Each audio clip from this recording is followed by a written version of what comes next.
Yes, people, welcome back to the channel and welcome back to the OGs. I wish it was a welcome back with a 3 points, but it isn't. And I'm here with Curtis as always to discuss it. And he was on his channel discussing it with his community already, agreeing and disagreeing with a lot of comments in there. So I'm sure this is going to be one of those two.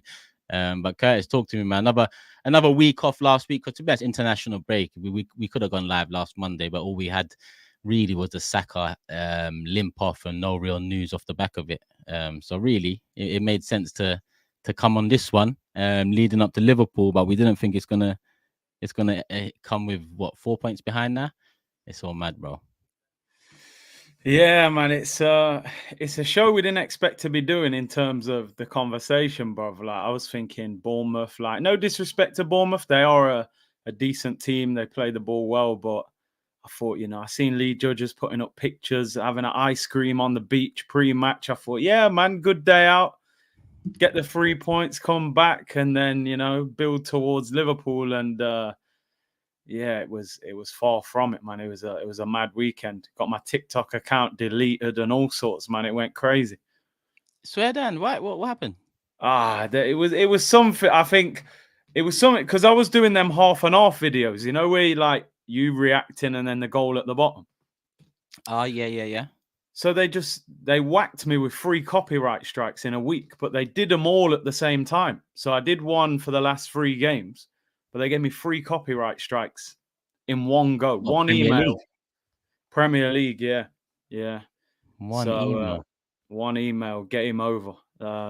So what you can't you get it back? Like it's the first kind of. There's some.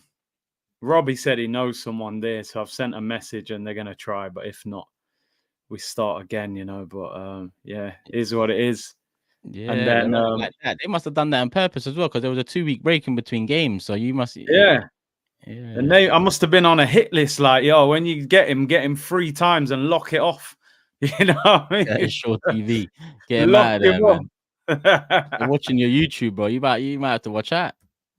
Yeah, listen, it is what it is, man. I don't even really like TikTok anyway, so Bonham. Yes, that's not. You know what I mean? So don't worry about it. For like 2 years, I've been saying I need to get my head around it, but every time I open that app, I don't know what's going on. So I'm just like, you know what? I need to get someone else to sort it out. And even that, I haven't even bothered. But apparently, it is the big one amongst the youngsters, though. Bro, it's a monster of an app. Like you can get views and promo like nothing else, but it is crazy over there. It is mad, but yeah, it is what it is. International break, you go away or anything? No. No, we had a little break. Like we just just in England, just a little break and that. But nah, I might go away in November.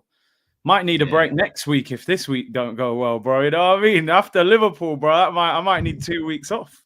Bro, talk to me, man. Let's just get into it then, man. Yeah, international break done. Chance to go top Saturday late afternoon kickoff.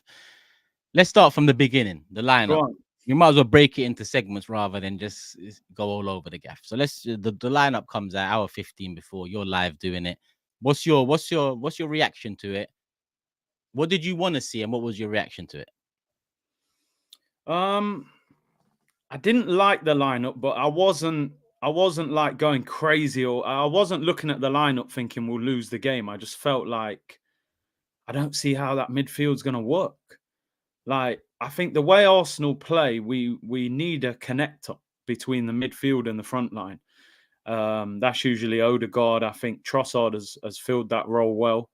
And obviously he went with Marino. Marino played attacking midfield for Spain in the week, which Robbie told me about 50 times yesterday. Oh, he played there for Spain. It's like, yeah, okay. He did. I caught a bit of that still. Yeah.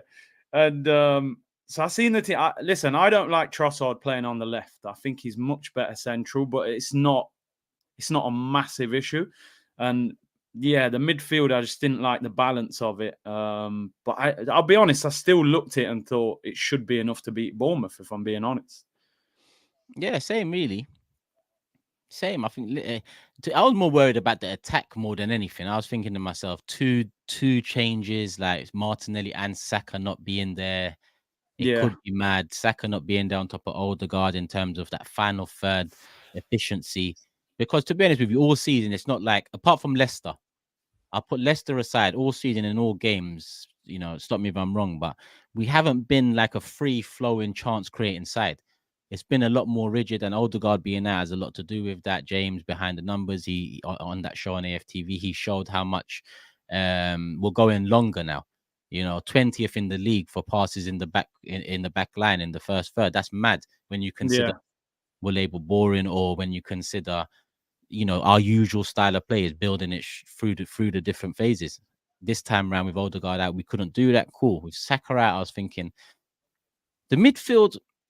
I thought to myself, the midfield. I mean, if he wasn't going to do that, the only other thing I would have thought he would have done was put Trossard there, which was probably the option everyone kind of went for initially. I think everyone kind of thought Marino will start on the bench, Trossard would be number 10, and hope for the best on Martinelli on the left.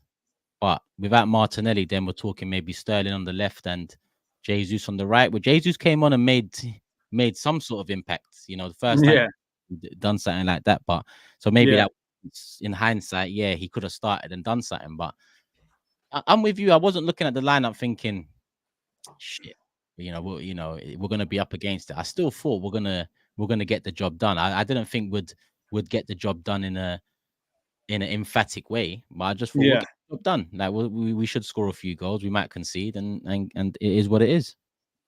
Yeah, it was it was a strange one. I looking at it, I think Mikel was thinking, sometimes when you sign a player, I feel like a manager's desperate to get them into the team. They want to justify them. I think Arteta was looking at it thinking, Bournemouth and Shakhtar, this is a good opportunity to get him in without too much stress. We'll win the games, and then you've got him available for Liverpool. And I think that was his thought process. He played for Spain. He doesn't usually start for Spain, but Spain played him. They played like that double pivot, 2 attacking midfielders and 1 DM. And he played all right. So I think he thought, you know what? Bournemouth are not the most physical. We'll dominate the ball. We'll get in between the lines. He'll create things for the front three. But we started the game very slow, very poor, didn't pass the ball well. And then obviously the red card. And then we're chasing the game. And Marino, I mean, listen, I'll be honest. I've watched him a few times before he came to Arsenal, but I didn't realize how slow he was. You know what I mean? I know he's probably known for his technical ability on the ball, but boy, brother is slow. You know what I mean? Like, I didn't clock how slow. He definitely looked slow yesterday. Yeah, very slow. I don't remember him looking that slow for Spain though. No. That's what with Marino. Okay, we've gone into Marino. I'm gonna back him a little and say, I'm not saying he played good, far from it, but I'm saying the platform he was given wasn't great first and foremost. And I do think I've seen things from him on that pitch that none of our other midfielders, aside from maybe Partey, more in his prime than the more recent version of Partey, could do in terms of the way he protects the ball in tight spaces and rolls the player. And I think in a side that's got an Odegaard there next to him, and then behind him is either a Partey or a Rice in the 6. I think what I've seen from him in glimpses in that game and for Spain and so on, and a couple games here and there over the years, is at least we're getting that. And I think that is better than what other midfielders have for us in that position anyway. But he wasn't good. I'm not saying he was good, but I just feel like my focus ain't on him because it wasn't the right, a debut start away from home is not ideal, but it's Bournemouth. I get it, calm. But with Rice and Partey and then the attack we had very stiff all around him, it might have made him look slower than he actually is. So I'm hoping that's the case, bro. And let me give him a little bit of credit because I don't like to just write off new signings. He got in the box and had a shot, got deflected wide. And to be fair, he should have had an assist. And that was a nice little turn and pass. But, the boy from, well, I said he's from Peru. I don't know if he's from Brazil, but Donny can't finish. You know what I mean? Martinelli. So Marino should have had an assist. We win 1-0 with 10 men. We're probably sitting here saying, what a signing. So it's small margins. And his shot was deflected a little. It took a little deflection. So, and it wasn't, again, going near post there tells me you know, he's got some like Definitely. that's a smart thing to do. In that quick second, he had to decide where he's going. I think he went for the right option, gave the keeper the eyes, went near post. It wasn't to be. Yeah. But you're right, it was close to a goal, and or to be honest, the assist, bro. You said Peru. I think you're being That's probably kind. rude to Peru. Yeah. I probably am. Hey, any Peruvians, man, my apologies, but No. Hey, in the chat, but don't say Cyprus. I'm from Cyprus. Say Malta or something. Don't you say Cyprus? Maltese. We'll say Maltese. You know what? Any country you say, yeah, someone's gonna come for you. Like I was saying, yo, Sterling's from St. Vincent. Someone was in the comments like, bro, I'm from St. Vincent. I said, yo, no disrespect to everyone from Vinny, man. Just anywhere else, man. He's from there. But yeah, man, it was. Do you know what? I still can't believe we lost. Like I was doing the show today, and man, I was just like, the whole game doesn't make sense. And do you know the crazy thing is, like, you know, when Saliba got sent off, bro, I still thought we were gonna win. Honestly, I sat there with 10 men. I thought, bro, we should beat them, bro. They weren't even that good. You're not saying anything wild there, bro. Like when we went down to 10, I was like, shit, he's missing for Liverpool. Yeah. But I still expected to get the job done here. Yeah, like the very worst, and I wouldn't have been happy with it, but I expect, all right, maybe we draw the game. And I still wouldn't have been happy with that. But I was thinking in my head, we conceded 1 against Man City with 10 men for 45 minutes, and that was in the last 20 seconds. We conceded 1 against Brighton and still had 2 big chances in that game. So how have we played 45 minutes against Bournemouth and got taken apart? And not what we created 1 chance. We had 1 shot on target in 90 minutes. Bro, something that worries me is, and I haven't heard no one touching on it, but I thought without Saliba in this back line, all of a sudden we look very, very, very, very easy to get at. Like it just kind of all unraveled all of a sudden. And and it's worrying because we still had Gabriel there. We still had Ben White. You know, okay, he's coming back off injury, probably rusty, but you know, he's been there, done that for the last 2 years in terms of playing in these sort of games at the very least and doing what he needs to do. We still had Calafiori there. We still had Raya there. So Saliba out all of a sudden, how did they manage to get at us as much as they did? This is what I'm worried about with Liverpool. And then Lee Judges said it. He said against Shakhtar, he'd probably start Gabriel and whoever he intends to start against Liverpool, because you'd want them to get some sort of a game before a big game like that. And I tend to agree, because listen, Saliba, it can happen. This ain't a punishment thing. It's more of a, without you there for 60 minutes, this all of a sudden Ben White was all over the gaff. Semenyo was getting at him. Declan Rice, he slotted in. It ain't easy, but Kivior came on. And then, to be honest with you, we should have stuck with Rice, because then Kivior started getting ripped as well by Semenyo and whoever else around him.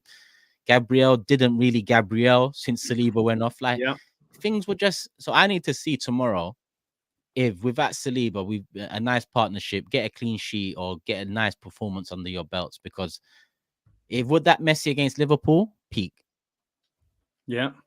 Bro, do you know what? I would even go 1 step further. You're saying without Saliba, we looked shaky. I think we've looked shaky defensively most of this season, even with Saliba in the back 4. Mm-hmm. You could probably say Tottenham, we were quite solid, PSG, but I'm looking, Southampton scored, went 1-0 up. Leicester scored 2 goals against us. Ollie Watkins missed 2 sitters in that game. Man City scored 2 and obviously had loads of chances because of 10 men. Bournemouth scored 2. I think we've looked shaky for a lot of the season at the back because the balance hasn't been there. Ben White hasn't been. They reckon he was playing with an injury. Then he came out the team. He looked rusty the other day. He didn't look good. Calafiori has stepped in, natural centre back playing left back. He's getting used to the league. He isn't solid at the moment. I actually would say Timber's probably been our best defender this season, but with the ACL injury, he's not going to play. He's just not going to play every week. The manager's going to, couple of games, he'll take him out. I know a lot of players who've had ACL injuries, and the year after, it's like your muscles are imbalanced a little bit because you've had such a big trauma in your leg. It's like you get a lot of, strains and stuff. So I don't even expect him to he's not going to play every week. So my question to everyone now, and you included, is now Saliba's out, who plays next to Gabriel? Who is the direct replacement? Because we've got so many defenders, but I don't know who the replacement is, because Kivior's just had an absolute shocker. He can't be the You replacement. can't play him. He's been No. subbed on and subbed off in the same game. Timber's not fully fit. Tomiyasu's not this. I don't know what you go with. Do you play Ben White there? But then who plays right back? Maybe Timber. It's Ben White or Timber. It's either or for me. I mean, just to have a naturally right-sided player there, and just to have Kivior not there, because I don't want to see him there, man. It's number one. The two left-footed centre-back thing is already weird. And having seen him there, it looked weird, or he felt it looked very weird. Yeah, something was going on, bro. So, right, I don't know, man. Ben White next to Gabriel, they've had some sort of a partnership before. I know it's a couple of years off now, but yeah, if you want some sort of chemistry, I guess they would make sense. Timber right back, Calafiori left back. That means you still got everyone in a kind of natural position. Timber centre back, he could invert from there, burst forward, and then it becomes a back three of Calafiori, Gabriel, and Ben White. That sounds good as well to me. I think we've still got just about enough to be confident, but I just don't know if Kivior centre back is the plan now. I just don't know. It can't be.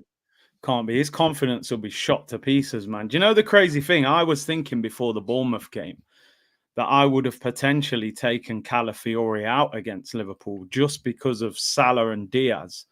And I thought you probably get Timber on Salah at left back. But now, obviously, Timber would have to play right back or centre back probably. So Calafiori will have to play. So it's weird. And listen, the narrative today, even in my chat, was a lot of people are like, listen, there's major problems here. Some people are like, it's one game, calm down.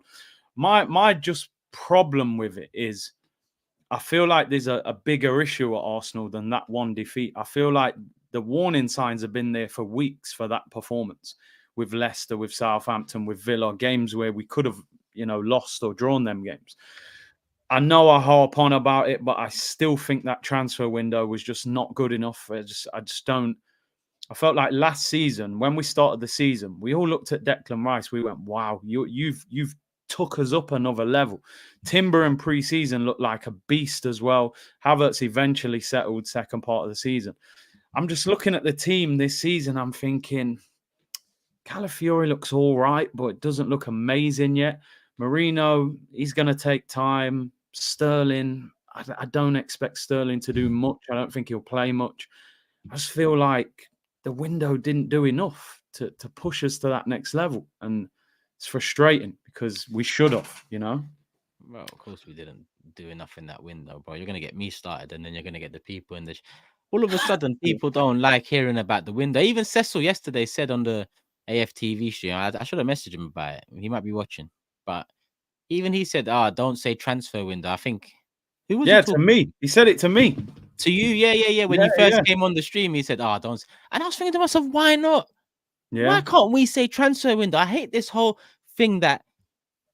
This is the life that, I'm an Arsenal fan, so I must be for Arsenal fans, and I'm sure it's similar for others, but you're in the window, wait it out, don't be negative. Who cares who you want? They know what they're doing. Let's see. Oh, we haven't signed no one. Don't worry, there's a plan. We'll work it out. We're waiting for the chips to fall. Someone signs, someone will sign. So it will all work out. 2 weeks to go. Don't worry, the team's strong enough. We've got depth. 35 million for Eddie. Wow, what a summer. All of this stuff. 10 days left. Oh, don't worry, man. We're going to pull one out of the bag in the last few days, and then we're solid, we're stacked. We've got more quality, less numbers, more quality. And then it's last day of the window. Wow, Raheem Sterling, Premier League winner. He scored 20 in the league. Can't believe this. We're getting him for 100K, and Chelsea are paying him 150. Amazing. We're ready to go. But then people like me, who were the ones they was talking to about wait it out, see it out, and they've turned around now. And in day one of the window, if I asked you, would you take Sterling? You would have laughed at me. But the last day of the window, you get Sterling, you want to act different. That's fine. These men tend to forget themselves every 3 months. The season starts, we find out we're like, oh, but we told you about the transfer window. It was 8 out of 10, right? It was 7 out of 10, right? Yeah. Oh, don't talk to me about the transfer window. That's history. Oh, you want us to fail because you want to mention the transfer window. None of these things are true or relevant. The Yeah. fact of the matter is, we are like we are missing a few players, and that's the argument from a lot of these people, and that is true. But we play very different without Odegaard. Forget everyone else for a second. When Odegaard went out, look at the numbers, look at the way we play. We played very different, going over the top, beating the, going over the defense, straight into the midfield and attack. A lot more than we ever have. Is that because of Odegaard being out? Probably. Why? Because no one is there behind him that can replicate any form of what he does. Yeah. Oh, you want to like for Odegaard? Who does that? I didn't say like for like. I said bring in someone that can do that. And Ranieri, he seems to be able to do similar and not at the same level. But you've left us with a 17-year-old that I also said end of the window. Don't rely on a 17-year-old. Here we are, game week 8. We've lost the Bournemouth. People are putting pressure on Arteta, saying, why didn't you start Ranieri? It's madness to me. But don't talk about the window, because that's what you wanted. You want us to lose because you want to win. No, I want us to fucking go into a season ready again. Ready. Last season we was ready, and go back to all my content. I never moaned once. I said, you know what? I don't like Havertz. I'm baffed at why we bought Havertz. I can't believe we spent 65 M's and 275k a week. But we've got Rice in, Timber in. We look a lot better. We've just challenged for the title. The mentality should be different. We go again.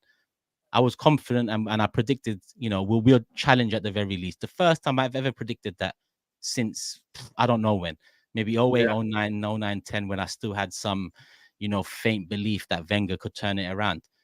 But then this summer, they didn't do what they need to do. Unlimited budget Turkish. No, we was net profit.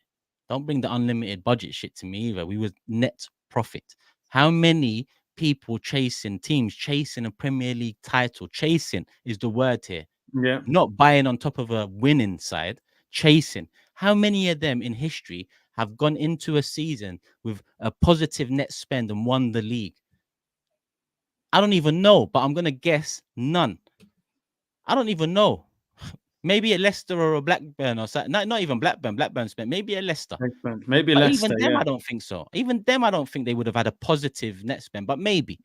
Yeah. But they're the anomaly. Tell me, have a Chelsea done that? Have a City done that? Did Arsenal do that when we was winning titles? Nah, we wasn't spending massive when we was winning titles because we had a genius in charge. But he pulled it out the bag. He made it happen. He won his first season. 3 seasons it wasn't working out, and then we got what we got after that. So I'm tired of talking about the window, but the window is what's costing us right now.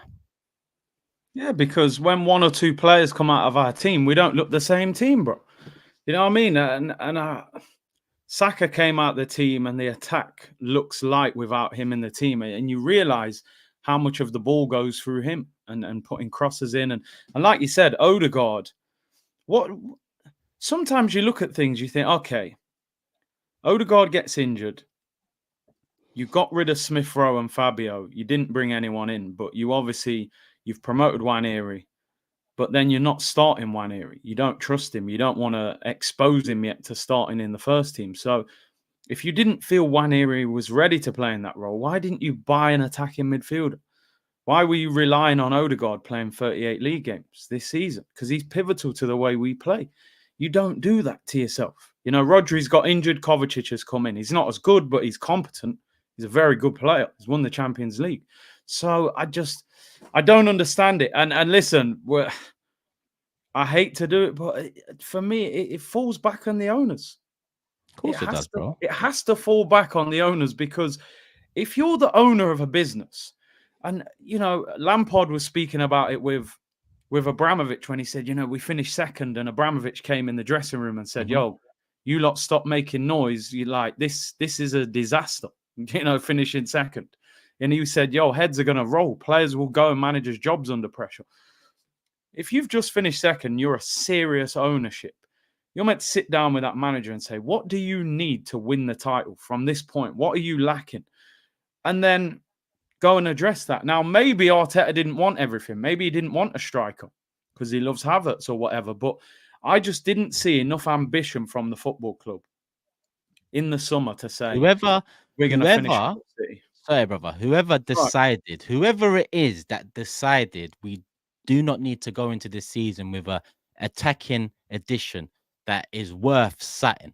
I don't mean sterling. I mean worth something by lifting spirits. Oh shit, we got him coming in. I mean something that's different to the norm. So if we need to change something up, he can change something up. Whoever made that decision is incompetent. That's all it is. I don't care if we're waiting a year for Benjamin fucking Shesko, whatever have you say his name. I don't give a shit because there's this season. I'm tired of waiting a year for the right profile. What do you mean? So the last right profile was Vlahovic. So the next right profile we find is 3 years later. What's going on? And then this season will end, and my prediction was second. I still believe we're gonna fall short, and then the Sesko will come in June the 1st or whatever, and then it'll be forget about last season. Stop talking about that. Let's move on to this season. Look at us now. Like, and then 3 weeks later, Musiala signs for City. Liverpool decide to spend money after they saved a hell of a lot of money just last summer gone. And we look at Sesko like, fucking hell, we wait a year for this 22-year-old because he's the right profile, whilst these men are getting who they're getting. Football just doesn't stop and allow you to wait for the right profile. It just doesn't. So whoever it was, that when Arteta signed the contract, it pissed me off in one way because I thought to myself, now the burden's on you fully. It doesn't matter what I might say about the ownership and the proof there that they never do what they needed to do to win this league or win something major. They've never done it. Even the years we won the FA Cup, really, okay, we bought Ozil, but it was 42.5 million after saving money for about 10 years before that. So I still don't put that out. They bought Ozil and we won. No, they've never shown enough ambition. I can say all this all I like, but Arteta signed the contract. I thought he was upset with how we went in. I still think he is because him not playing Ranieri, I'm not against him on that. I get it. You do not want to rely on a 17-year-old right now. What did I say about Mourinho a minute ago? I said, I don't think Mourinho was given the right platform. I think he's not a 10. That's the difference with Ranieri. He is a 10, but everything else relates. Oh, he had Rice and Partey with him. You know, he's got Havertz ahead of him. He's got whoever on the right, whoever on the left. It's not the ideal team. We could have still lost the game, and a 17-year-old is part of that Premier League debut. It's not great. So I get it. In hindsight, it looks like it's the easy answer, but we played shit overall. It wasn't just one change or one man that comes in, especially one 17-year-old man that comes into that side yesterday and changes much about it. Maybe moments, and maybe those moments win you games. But in terms of the performance, which has been the issue for the majority of the season, because we've still been racking up points, it was a case of, is this level of performance sustainable or not? That was the question marks around it. So Ranieri could have brought us those moments, but equally, he could have brought us nothing. We lose the game, and he's part of that. I'd much rather a 28-year-old guy who's won the Euros as part of the Spain squad and played at the highest level for a little while feel that. Because it's like, mate, you're 28. We spent 30 million on you. You better improve what we've just seen. Because even though you haven't been given the best platform, you've come in to change things. Ranieri, I feel like I said don't rely on him. So cool, Arteta didn't rely on him. But Arteta can't be happy with our options behind Odegaard then. No way in hell can he be happy with that, at the very least. And a week before the window closed, he said, we are light. And people assume that Sterling coming in was sufficient for him. I don't think he meant one player coming in and that one player being Sterling, resulting in us going from light to heavy, or the opposite of it, whatever. So it's a shame, bro. It is a shame, and the thing is, it's like we're in a situation now where we've built the foundations. We've got over them stupid seasons, finishing 8th, getting rid of multiple players. Players are on contracts. The platform is there. We're in the Champions League. And I almost think that the Kroenkes, in my opinion, don't want to spend too much money, because I think if they spend too much money, they actually put more pressure on Arteta, because people would then say, well, he's been backed massively and it hasn't worked, and it blows up in their face. I think the Kroenkes are in a situation right now where they're going, listen, we spend just enough money, but it doesn't bother us. We don't have to really go in our pocket. Most of that's the profit that the club earn anyway. It'll get Champions League football. The fans will be just about quiet enough that they won't put too much pressure on us. And we keep going round and round in circles. And they keep making profit and profit and profit. If they actually had a window again and went, yo, Well, last year we spent 200 million. We finished second. There's another 200 million. Go big again. That actually puts a lot of pressure on Arteta then, because people go, look, you've been backed. Yeah. Because the one thing I'll say about Arteta, and I say this sometimes, but also it does need context. Arteta has spent 700 plus million, whatever. But the reality is, he only had one window where he spent 200 million in one window. And you look at even Man United spend 200 million every season, and they're not doing anything. So 200 million is not actually necessarily going to completely change your whole team. You might need to spend 200 million 2 or 3 times. Mm-hmm. But this summer for me was the most disappointing and just incredible summer that they got away with that summer. And it winds me up when the club do things and people dress it up as something else. Like, there's constructive criticism in football every single day. You go in the dressing room, somebody hasn't trained well, the manager's pulling you up. Yo, that, and that, you've got to change that tomorrow. You do that again 2-3 days, you're getting dropped at the weekend. People act like you just have to be positive about everything your club does and pretend it's good all the time. You know, you've got to put pressure on the club if you want to continue to push this club forward. We need a striker. I always talk about how football's changed, but that's this where you're talking about. I rarely talk about it in that manner, but it's changed so much there as well, because 20 years ago, 25, 30 years ago, listen, football was still a business without a shadow of a doubt, but there was still a very much a community element to each and every club.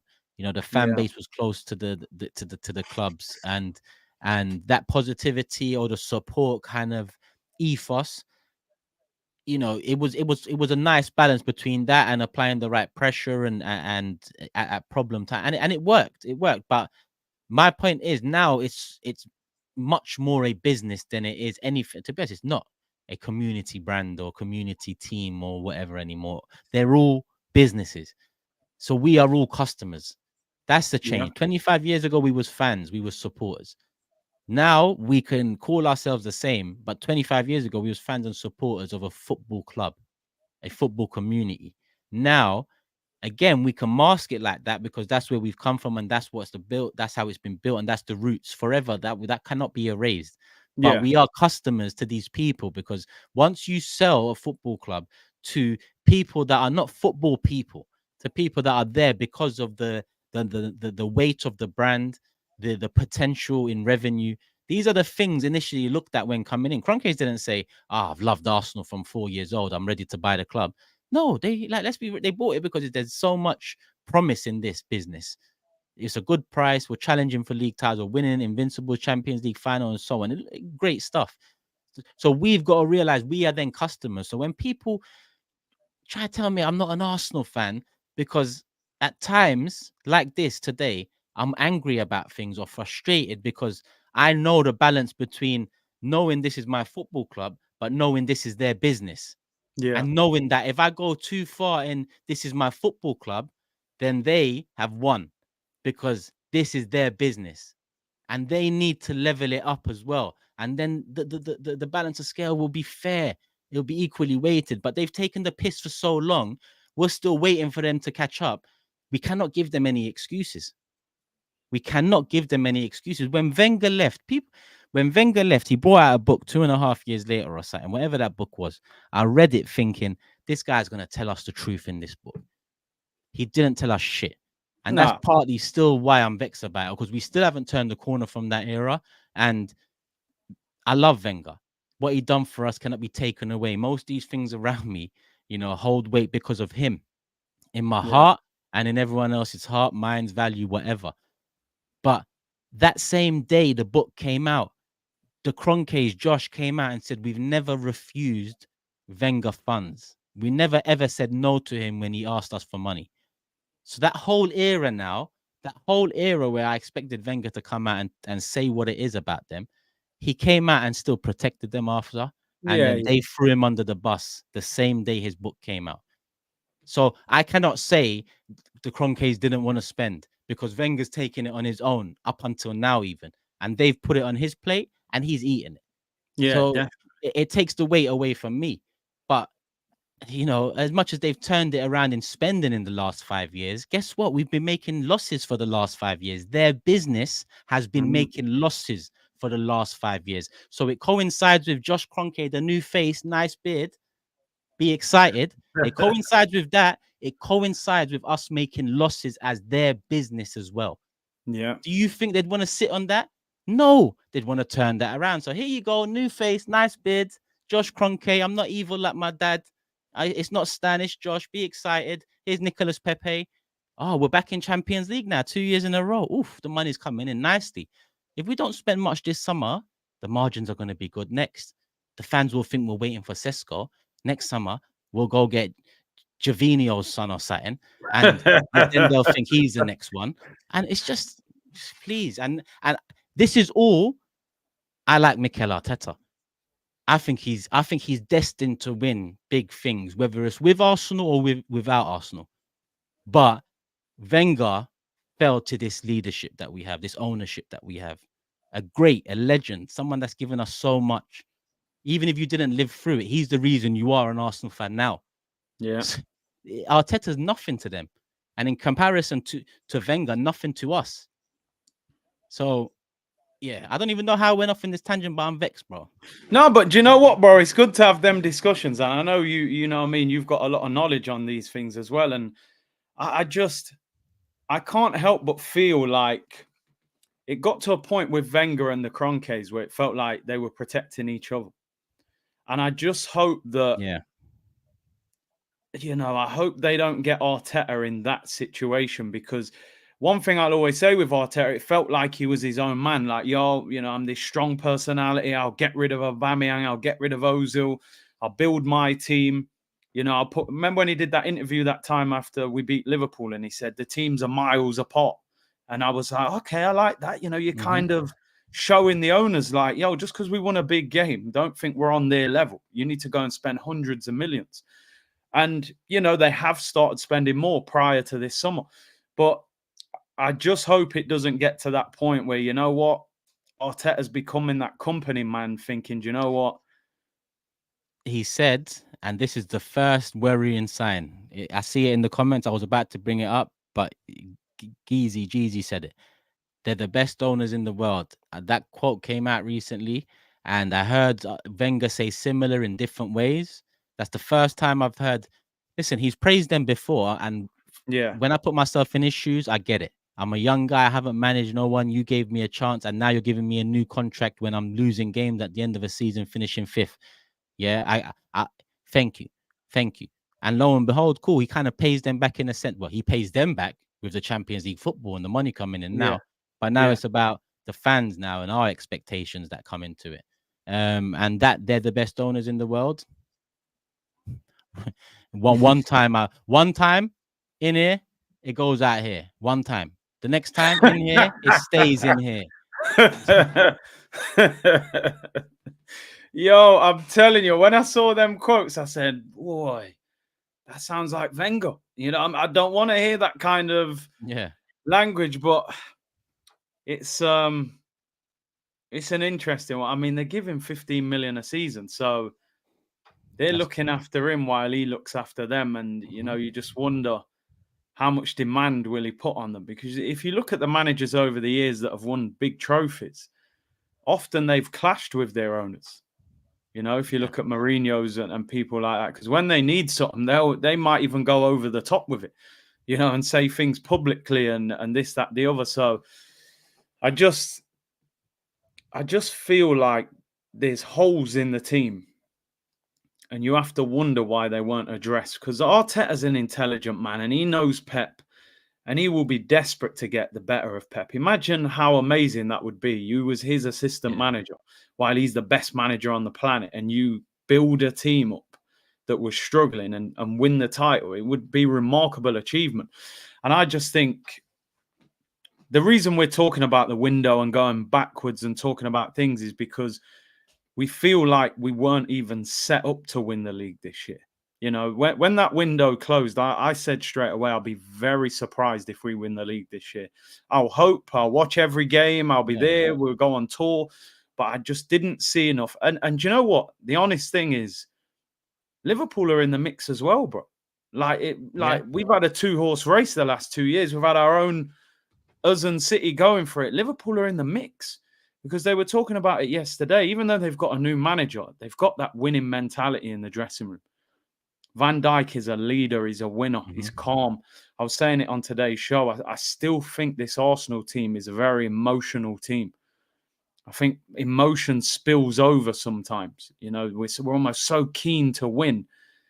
It goes over the top. And when you watch Manchester City, they've almost got a robotic style about them. It's like they're just going into autopilot and they just win the game. And I think that's part of the reason we get red cards and, you know, these things here. So, listen, I know we've gone way off. We were talking about Bournemouth and Trossard and stuff, and we ended up going, but I think it's important to have these conversations because a lot of people are just saying, oh, we lost to Bournemouth, we picked the wrong team, get on with it, we win tomorrow and we bounce back. But with Arsenal, I think there's a deeper issue that's still holding us back. There's still a reason we're not winning trophies and getting to cup finals. And when we need a striker, we don't buy a striker. You know, how many years under Wenger we needed a defensive midfielder. And every year we all say, oh, we need a DM. We hadn't had one since Gilberto. And we go and buy Haleb or Cazorla. We had about 6 number 10s at the club. And eventually he gets one. And then now we need a striker, but we don't buy a striker. It's like, it's a narrative that's deeper than the manager. But obviously when it comes to Saturday was definitely a lot of it is the manager. Yeah, I mean, listen, the Liverpool thing, for all of a sudden people think I don't rate Liverpool. All I said was that Liverpool's big test comes on Sunday. One of our big tests is also Sunday. I just said that the Chelsea game, for me, Chelsea have played well this season so far. But, you know, I mean, we all predicted Liverpool third, you know, pretty much across the board going into this season. That means we all, even with a manager change, still predicted, and no transfer window, still predicted they'd finish above the other teams below. But the way Arnie Slot started the season, the way the team has started the season, the way they've caught onto the football and you know, 8 games in, sit top of the league. Of course, expectations will slowly change, but I think Sunday will be a great test. Have I been overly impressed with Liverpool? I've been impressed, but not overly impressed. But I say the same with City as well. I don't think City have been overly impressive, and Arsenal far from overly impressive. So that's what still keeps it interesting for me. Now, we go lose at home to Liverpool on Sunday, we're out of it. We got to get back in it. I'm not saying we can't get back in it, but we're going to rely an awful lot on other teams to get a job done, and then us to be pretty immaculate for the rest. Because going 7 and 6 behind Liverpool and City is crazy. But Liverpool, listen, Liverpool, the no transfer window thing and maybe a lack of options in midfield at times, I'd say that's gonna similar reasons to us. Even if Liverpool have a, you know, they're in a title race come the end of it. If City are there, I still think City are the strongest unit out of all of us, so they will get the job done. But it's a big test for both of us on Sunday. It's not our biggest because we've played City at the Etihad, but it's Liverpool's biggest. But it could also be the one that kind of, by biggest, I mean you beat us at the Emirates with all the question marks hanging over us right now. One of our best players out at the moment in Odegaard, and then you go in 7 clear. That's a statement for something else. Like I said, we all predicted Liverpool to finish third. But no one predicted this start. So with this start and then a win at Emirates on Sunday, they're in other conversations now. And you know, we're in other conversations for a little while. Not in terms of, I see someone in the chat say, would it be top 4 after that? Top 4, it should be a given. I'm not even talking about no top 4 race. If it even gets to that sort of level, then let's talk about why, how, what the fuck, instead of a top 4 race, because I'm not entertaining that as any form of success or any form of tangible target. Because again, there's a balance between, yes, I want to be in Champions League, but these men also want us to be in Champions League for the money. So they need to balance that scale with, show us the ambition so we know if we are in Champions League, then, you know, we're going to try and actually build a unit that goes on to win it or try and win it. Yeah. No, listen, I agree with you. I think in terms of the Premier League, for me, I don't know what you think. I actually think the Premier League started very slow. Like, I think if you look at the Premier League, I don't think there's been many like great games. I don't think the standard's been that high since the start of the season. I don't know if it's the Copa America, the Euros, or just generally the teams aren't really at it yet. And that's where the frustration comes from with Arsenal, because I actually don't think City are playing that well. They're getting over the finish line. They're finding a way of winning. I agree with you with Liverpool. I don't think they are amazing to watch. I think they've sort of, I feel like Slot's gone in there and said, listen, that rock and roll football, calm it down a little bit. Trent sits a little bit deeper now. Robertson, they're rock solid at the back now. Konate's managed to stay fit so far, and I think they've only conceded 3 goals. So Yeah. I think he's added a solidarity to them where Klopp was a lot more expansive, which maybe cost them at times. So I think they've been more efficient than exciting. And then you look at it with us, the only 3 games we've dropped points in are 3 games where we had red cards. So there would have been the potential that we could have almost won every game if we hadn't had a red card, because I think we had City on the ropes at half time before the red. I think we'd have beat Brighton. We were winning, and it was 0-0 against Bournemouth. So it's almost, self-inflicted damage with us. And I think that's where the frustration comes from, because you think if you go to the Etihad and they bop you and they beat you, sometimes you've just got to hold a defeat. But when you're doing it to yourself, and the fact it was Bournemouth, I was like, you can't drop points in games like that. Like, you don't drop points to teams like that. So, but listen, we have to bounce back. We've got to now, I said that on my show today. I probably spent the first 40 minutes of the show today just ranting, complaining, looking at the bigger picture, all of that. But I said, listen, no matter what anybody says about this Arsenal team, they have got to bounce back this week. If they are the team that we hope they are, you've got to beat Shakhtar tomorrow, no question about that. You've then got to beat Liverpool on Sunday. That will restore the faith if we beat Liverpool on Sunday. We go, okay, it was a blip. We've come back. We're about that life. But the concern, obviously, is the injuries. Let me before, but before we kind of look forward on that, the Bournemouth game still. Trossard, Saliba, like percentage of blame for you. I mean, the percentage, that's a good question. Listen, I would say that Saliba has to have more blame than Trossard. Swear. Yeah, I think so. Because at the end of the day, if Saliba doesn't foul him and he goes through and scores, it's 100% Trossard's fault. He played a bad pass. It doesn't necessarily force Saliba to pull the guy down. I just don't think he has to do it. And listen, I get what you're saying, because I can tell by your reaction. You're saying I'm 80-20 Trossard. It's not even close for me. I'm 80-20. Because if I put myself in Saliba's shoes, I know what I'm thinking. And I think I know what you're thinking as well. Yeah. But he still fucked up. So that's why I give him 20. But like you said, if he leaves him and he scores, it's Trossard's. But if Trossard doesn't even pass the ball back in such a nonsensical way, then we're not even talking about this. So I just think it all stems from that.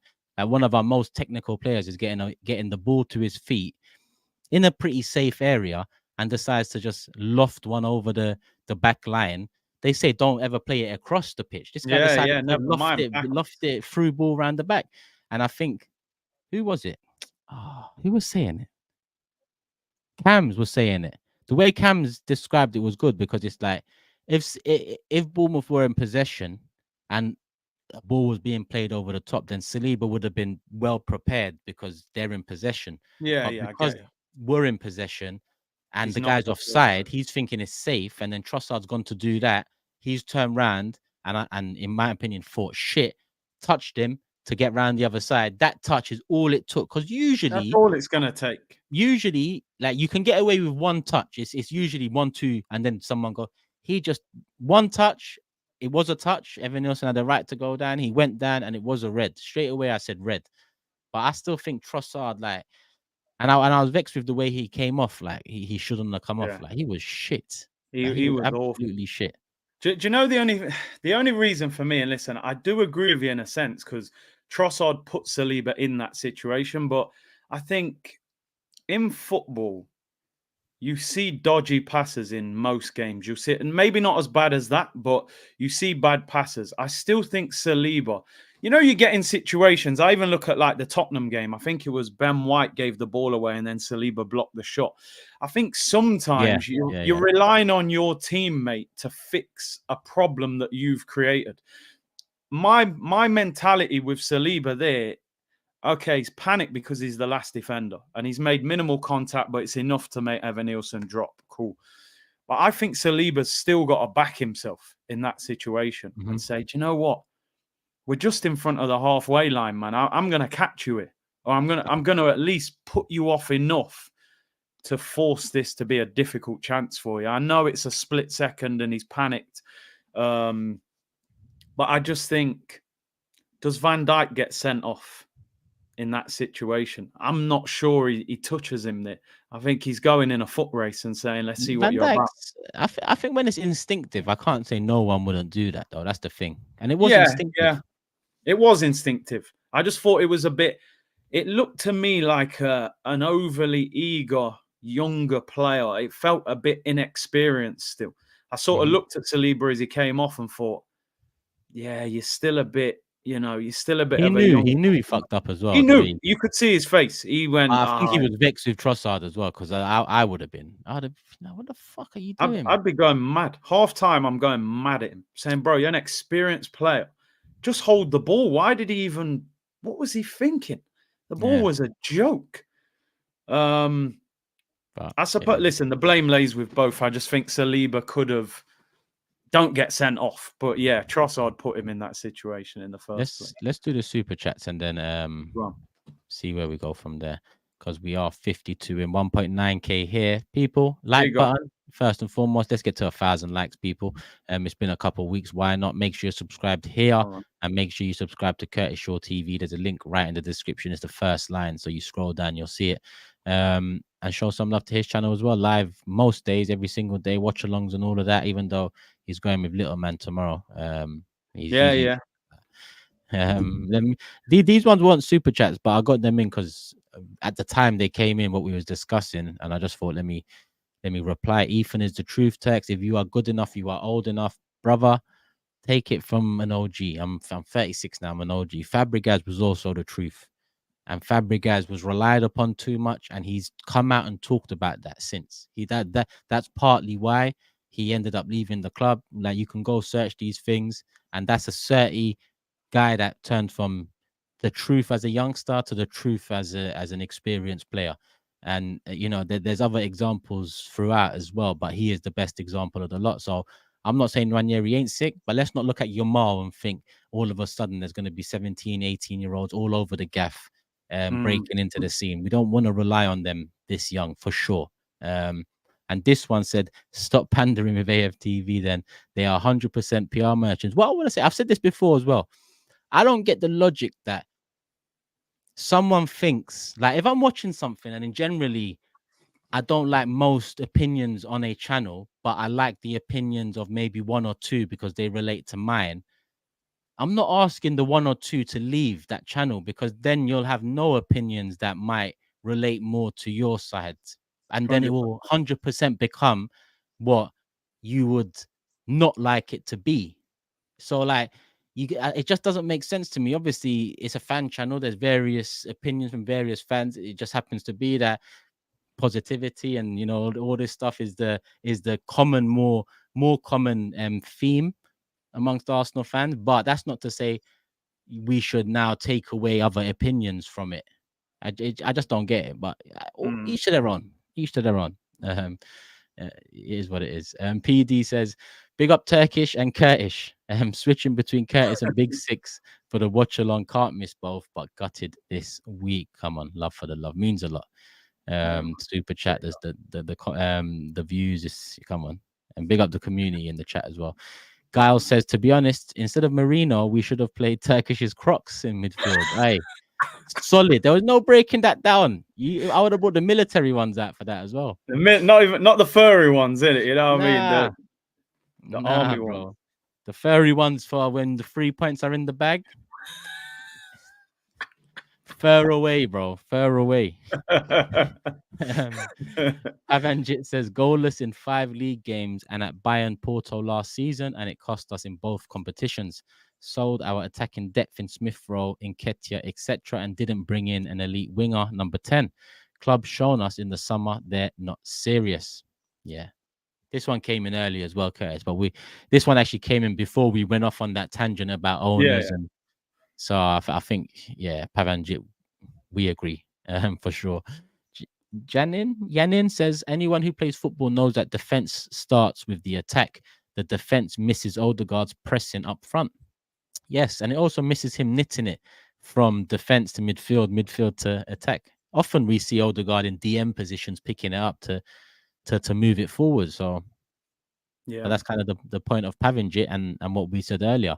Where is the option if he's not there? If he needs to come off early one day, if we need 2 of them on the pitch, maybe instead of 3.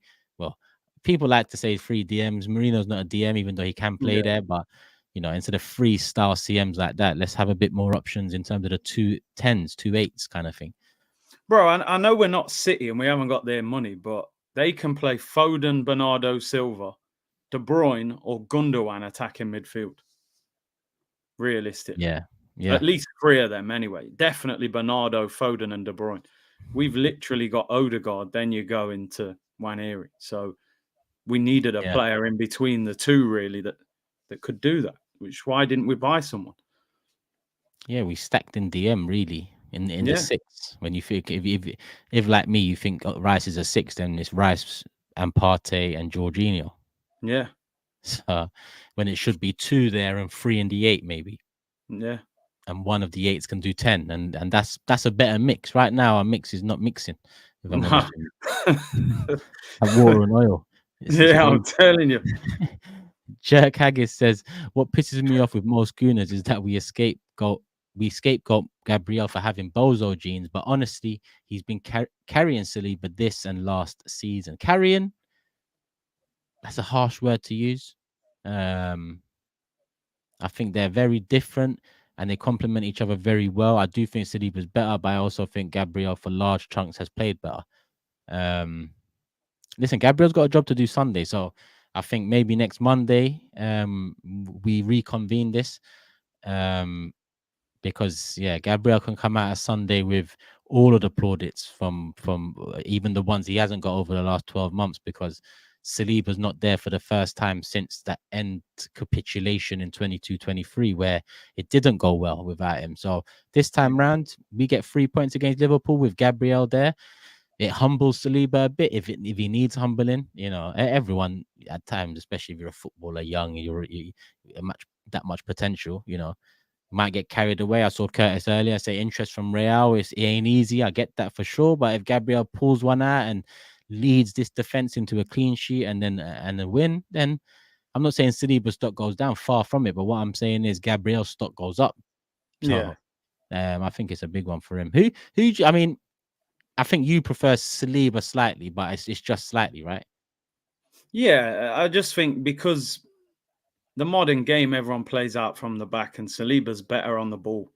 But like you said, I think Gabriel is not. They're similar. It's similar. He's a different player. They complement each other well, man. And his aggression is necessary as well, Gabriel. But I wouldn't say he's carried Saliba. I think just equally as important. Yeah, that's how I see it. I don't think Saliba carries Gabriel either, which a lot of people insinuate.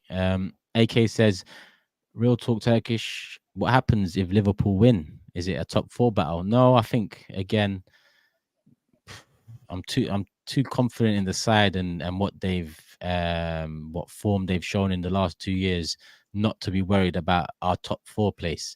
And like I said, if it ever starts becoming a worry, then the conversation isn't the top 4 race. It's what the hell has happened this season, because it can't happen again next season. Whether we finish 4th, 5th, 3rd, it's still second is it's all mad. But I say it's not the thing about it is the theme isn't from my side that it's over. I've always said I predict second, but we can win it, because people tend to think if you predict second, you've given up. I'm not giving up. Even today, I'm saying we can win it.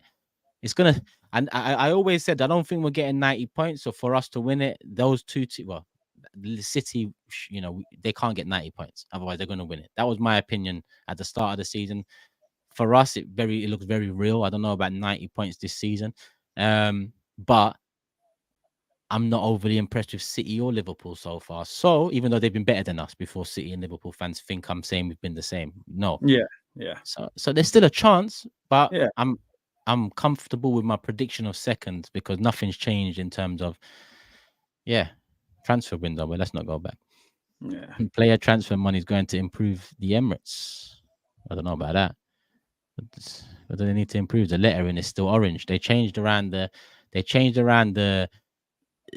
whatever around the fucking stadium. What do you call that? They changed around the imagery. Yeah. Imagery and the Emirates and some of the Arsenal things it's orange from fading. Like if you're gonna change it, change the whole thing. It needs to be red, but bit by bit, man.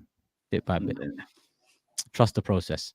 UK Stub says if Liverpool and City win their games next week, are Arsenal at the title race? I've always said the title race starts game week 19, but if it starts earlier for you, then I said it earlier. If we lose on Sunday, we are out of it, but we can get back in it. Yeah, if we lose, we're in big trouble. We're not out of it, but we're gonna need a minor miracle. We lose against Liverpool. There's one more game. One more game. You can you fuck up, it's done. I just think the way we act and like I said, being an emotional team again, I just think if we were to lose to Liverpool, I think it would have a massive impact on the blow in it. Yeah, the criticism the team would get, the manager, the question marks. I just think, and when you think of the run we've got towards the just before the international break, Inter Milan, Newcastle and Chelsea away, I would be worried. I would be very worried. We need to win. That run ain't easy. All in 8 days? Yeah. Ricky, big up Ricky, man. Hope you're good, brother. He says, big up Turk and Kurt. Not surprised. First 7 were a hangover of last season. The shambolic transfer window was always going to catch up. 4 centre-backs and 3 DMs with Sterling in attack. I mean, the Sterling thing's gone under. You know what's gone more under the radar, though? And it's not like I'm actually, I shouldn't say it because people are going to think, nah, fuck it. Like, we talk about him when he's good, Havertz. We don't talk about him when he's ghost. And let's say it. And the answer to him being ghost might be that Saka wasn't there. The answer to him being ghost might be because Odegaard wasn't there, or we played 3 DMs, 2 DMs, 1 CM, whatever. The answer might be because Trossard played. Those are all potential answers from some people out there, for sure. But my point is, your highest paid player shouldn't need others to unlock. Your highest player should 100%. be the guy. So against Bournemouth, I get it. We were all in conjunction in thinking we didn't do enough in attack, and we're all looking at the midfield. No one likes to, talk about the elephant in the room in this one. And I'm not trying to, because he's had a good start to the season. But what I'm saying is, we needed what we needed. Look, he had no service, to be fair, said Viggs. Sometimes you got to do you got to do it yourself sometimes. 100. And he doesn't have that ability. I'm not saying he should form that ability, but that's why I think what we've paid him now, and then on top of our transfer window last season, which is saving some money, we've left ourselves in a position where Rice and Havertz, we have to look at them a bit more closely this season, because they were the needle movers. They were the ones that were meant to, win us this title. Because you look at our last 2 windows, they are the big money signing, 100 M's, and the highest paid player, 275. So those 2 players, if we had gone this summer and bought in a Nico Williams or whatever else, then there would have been less burden on them. Still, second season, you've got to deliver better. But we would have had another new signing this summer, and it would have been more stretched out. Instead, I'm looking at Rice as well, but Rice actually had a decent game. I'm gonna say he tried, but Havertz was ghost, and so are the people that are always in my comments talking about say sorry. I mean, listen, with me, just briefly with Havertz, like, listen, he's improved a lot since joining, but I still don't think he's the answer. I just don't. I don't think he's clinical enough. I I don't think he's a lethal goal scorer. And listen, we've seen Liverpool win the league with Firmino, who wasn't an out-and-out striker, but they had two wingers that scored 20 goals a season. And Firmino's level of ability was outrageous. Havertz, listen, I still don't think he's enough, which is why I said I think we needed a striker, whether that was Gyökeres or someone else. And Rice, listen, Rice is... I said this the other day, Declan Rice is going under the radar now. Whether you blame him or you blame the manager, Rice in the 8 does not work. He's an average player in the 8 role, in my opinion. I think there are way more midfielders better than him in that role. In the 6 last year, he was outstanding. So I don't get why we changed that and why we think it's going to work, because Rice is not an 8. He might be in a year, 2 years, but not right now. Someone said it here and it's got me thinking. Someone said Havertz is a better Giroud, but it got me thinking. Havertz or Giroud? Oh dear, that's a tough one. I'm being honest. It's not any there above. It's close. That's a good question. Like, it is a good question. Before the space merchants come in, Giroud was doing that as well a little. Not as far back as Havertz goes, but yeah, Giroud would drop in, link up plays, been part of some exquisite team goals for us. Yeah, he's got a scorpion kick. What, the celebration or the goal? He ruined the goal by the celebration, and that was against Bournemouth. The mug. It was Bournemouth. What a day to bring it up, man. I actually think Giroud got better when he left Arsenal. I actually think he was better. He was better at Chelsea, wasn't he? Because they didn't rely on him. That's the thing, and that's what I'm saying with Havertz. I think with those types of players, they're good. They can do their thing, but they're not the ones you rely on to shoot you to the title. Definitely.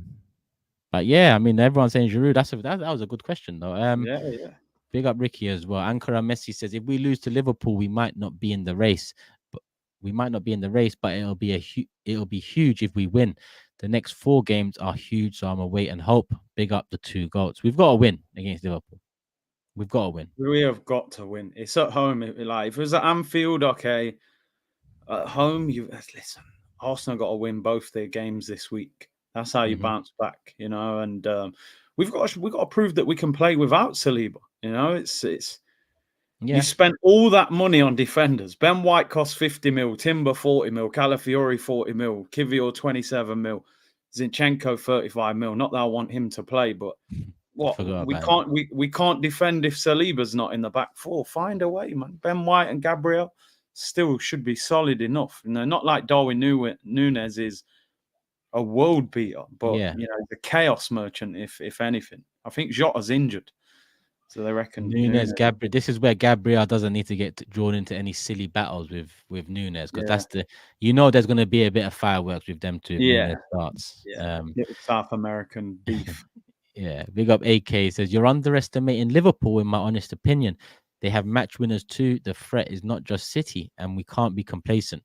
Top 6 record doesn't win you the league. For sure. I mean, I don't know why you think underestimating. I mean, we've said that Liverpool have had a great start. We've said that we're not overly impressed, but we're not overly impressed by City either, and far from it with Arsenal. So I just think what I said with Liverpool is that they didn't do enough in the window for me to think they will sustain this, but they're still very much a part of, if you believe there's a title race this early, then you'd say they're in the title race. I tend to wait till game week 19. But if you're asking me now who's in the title race, you're looking at the table, it's Liverpool, City, and then you might say Arsenal and Villa if you really wanted to stretch it. So I don't think underestimating Liverpool. I think Arne Slot has done a great job. I think you've got legends in your side. Yeah. You know, you've got Liverpool legends still in your side. That means a lot. It goes a long way, the experience. But let's just say you've also got Odegaard out for Arsenal. You've got Rodri out for City. So from where you're looking as well, there is a bit more of a door open for you lot to go through. And then when you get that news, like, you know, you might be playing for one team, get that news, you think, shit, we've got a big chance here. Certain times that can get you over the line as well. So, you know, for me, Liverpool's big test, if we're talking any more than third, I'm not saying second, but I'm talking title race here, then you beat us on Sunday. Even a draw could, you know, work out it would work out in your favor because you're drawing away to us, but that would still add strength to your debate for sure. Gee. I know you got to take little man to football as well. So Yeah. that's it for the super chats. Let me just double check. Yep, that's it. We'll be back next Monday anyway, because that'll be after Liverpool. So Oh, yeah. win, lose, or draw that game, we must. So Monday next week, we must 5 p.m.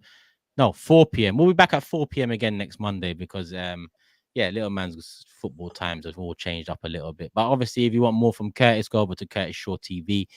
First link in the description is his channel. If you search it, you'll find it live pretty much every day. Watch alongs every week.